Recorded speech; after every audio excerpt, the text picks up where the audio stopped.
Okay, next up we have some basic navigation tools that we're going to see at the very top. The default is to open for the current day, so you'll see the day's appointments.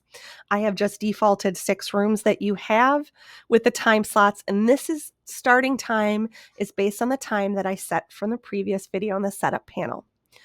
So these buttons at the top are going to be useful. If you want to go to the previous day, you will click this arrow and you will see it's taken me to the previous day. If you want to head to the one day prior, you will click the next button and it will advance you one day. No matter where you're at, you can always click the today button and it will take you back to today. Okay, we happen to be there and that's okay. I'll show you that again in a moment. But there is this little calendar icon which will pop up a calendar piece. So I'm going to simply choose a random day.